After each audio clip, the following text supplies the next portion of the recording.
Salut à tous, bienvenue dans cette troisième vidéo de J'ai lu pour vous. Aujourd'hui, on va parler du Crime Classification Manual, donc le manuel de classification des crimes, la deuxième édition parue en 2006. Donc en fait, le but du manuel est à la fois de créer une base de données théorique sur les pratiques criminelles, mais aussi de mettre à disposition des professionnels et notamment des forces de l'ordre des outils afin de mieux appréhender les scènes de crime et de les aider dans la résolution de ces crimes.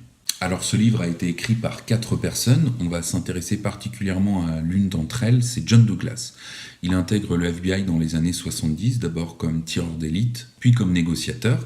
Il va ensuite intégrer l'unité des sciences comportementales du FBI, et puis c'est lui qui va créer par la suite le programme de profilage criminel. Dans le même temps, il voyage avec son collègue Robert Russler dans les États-Unis, dans les différents États où il rencontre les polices locales pour leur enseigner certaines techniques afin de résoudre les crimes auxquels ils peuvent être confrontés. Et puis au cours de ces voyages, ils vont commencer à rencontrer certains tueurs en série comme Ed Kemper, Ted Bundy ou encore Charles Manson. Et de ces entretiens avec ces différents tueurs en série, ils vont constituer une base de données qu'ils vont par la suite utiliser pour écrire ce livre. En ce qui nous concerne, on va commencer par s'intéresser au premier chapitre qui parle particulièrement du mode opératoire et de la signature du criminel. Alors tout d'abord, qu'est-ce qu'un mode opératoire ? C'est un ensemble de mesures de comportement adoptées par le criminel afin de perpétrer son crime. Mais il n'est pas figé. Dans toute carrière criminelle, on va voir une évolution du mode opératoire. Par exemple, si la personne se retrouve incarcérée, il pourra tirer des leçons de ses erreurs afin d'affiner ce mode opératoire. Prenons par exemple le cas d'un cambrioleur débutant. Pour ses premiers cambriolages, il va s'introduire dans les habitations en brisant la fenêtre. Mais de peur d'avoir réveillé les habitants, il va devoir se dépêcher de trouver des objets de valeur. Mettons par la suite, il pourra par exemple se doter d'outils afin de forcer les serrures et ainsi d'entrer plus silencieusement et plus discrètement dans les habitations, ce qui lui donnera plus de temps pour rechercher les objets de valeur et donc il pourra ainsi augmenter sa rentabilité. Qu'est-ce que la signature à présent ? On retrouve souvent lors d'un délit ou d'un crime des éléments de comportement criminel qui ne se limitent pas uniquement aux actions strictement nécessaires afin de perpétrer le crime, c'est-à-dire le mode opératoire. Cette conduite criminelle, appelée donc signature ou carte de visite, va souligner la personnalité particulière du criminel. Contrairement au mode opératoire, la signature du criminel ne changera jamais en son centre. Certains détails pourront être affinés, comme par exemple des mutilations post-mortem qui seront de plus en plus importantes au fur et à mesure qu'il commettra ses crimes, mais la base de la signature restera toujours la même. Le problème, c'est lorsque le criminel va rencontrer des imprévus qui l'empêcheront de développer sa signature, puisque les crimes violents proviennent souvent de fantasmes. Au fur et à mesure, ils vont développer un besoin de plus en plus pressant d'exprimer ces fantasmes violents. Le problème, c'est lorsqu'on ne retrouve pas de victime, ou que le corps est trop décomposé, ou lorsqu'on n'arrive pas à retrouver la scène de crime, on aura du mal à se baser sur cette signature. On va prendre un exemple concret afin d'illustrer la différence entre le mode opératoire et la signature. Imaginons un violeur qui pénètre dans une maison où il y a une femme et son mari. Il va ordonner au mari de s'allonger par terre à plat ventre et placer une soucoupe avec une tasse sur son dos. Ainsi, il menacera le mari de tuer sa femme pendant qu'il la viole si jamais il entend la soucoupe tomber par terre.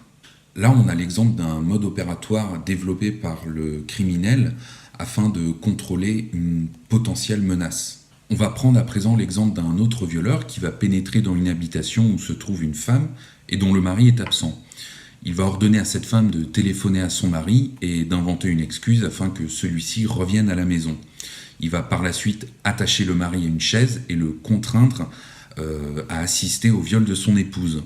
Là, on est vraiment en plein dans la signature puisque la satisfaction des fantasmes du violeur impliquait non seulement de violer l'épouse, mais aussi d'humilier et de dominer son mari. On va prendre l'exemple concret d'un criminel qui a sévi dans les années 80 à Cleveland dans l'Ohio. C'est Ronnie Shelton, alias The West Side Rapist.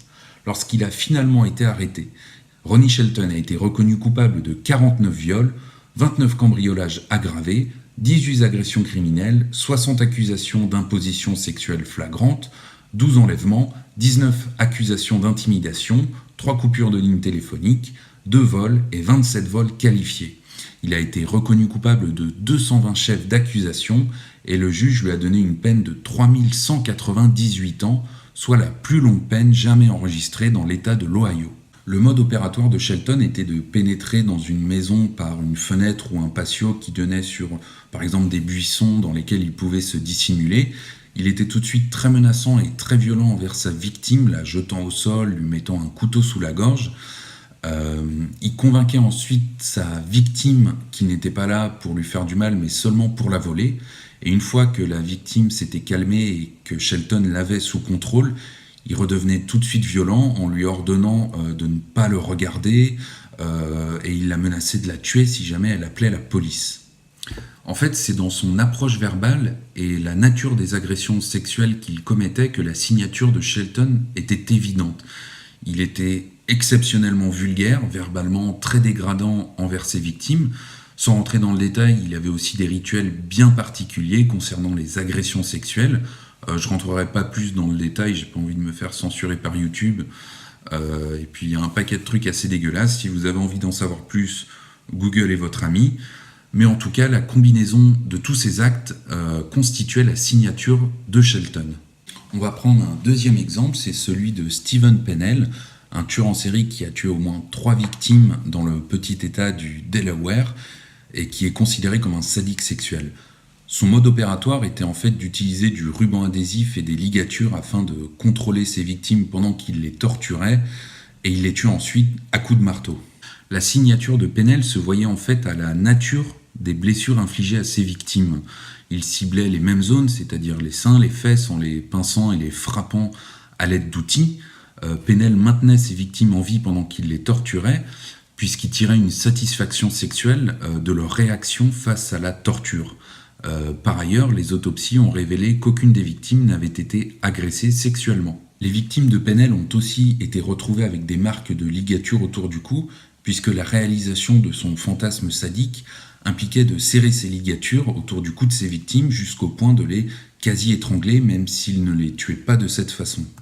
La manière dont Pennell se débarrassait des corps des victimes reflète aussi ce côté sadique, puisqu'il les jetait avec indifférence, froidement au bord des routes, et cette absence de remords est aussi un des aspects de sa signature. Si la base de la signature de Steven Pennell est toujours restée la même, on voit sur la fin qu'elle a évolué, notamment avec sa dernière victime. Celle-ci avait reçu un nombre anormalement élevé de traumatismes antémortem et de mutilations post-mortem. Et on a retrouvé des mutilations, notamment au niveau des seins, qui avaient été commises après la mort. Et c'est ce qui a amené certains à s'interroger afin de savoir si cette victime pouvait être reliée à Steven Pennell. Et en fait, il y a 2 raisons pour lesquelles on a attribué ce meurtre à Steven Pennell. Tout d'abord, la nature des blessures, la façon de torturer une victime pendant qu'elle est encore vivante, est caractéristique de sa signature. On pense en fait que la victime est décédée avant que Pennell ait fini de lui infliger toutes les mutilations qu'il avait en tête. C'est pour ça que certaines ont perduré après la mort de la victime. La deuxième raison qui a permis d'établir cette connexion, c'est la victimologie. Toutes les victimes de Pennell étaient considérées à haut risque, c'est-à-dire qu'elles étaient soit prostituées, soit toxicomanes, soit les deux. De plus, elles ont toutes disparu le long de la même route, la route 40, et les corps ont été retrouvés seulement à quelques kilomètres les uns des autres.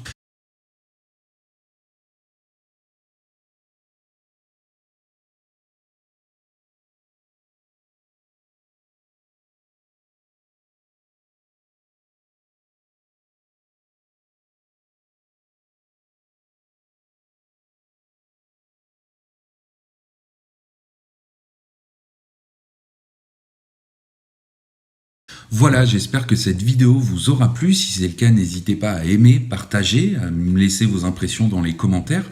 N'hésitez pas à me dire si c'est une thématique qui vous intéresse. Et quant à moi, je vous dis à très vite dans une prochaine vidéo.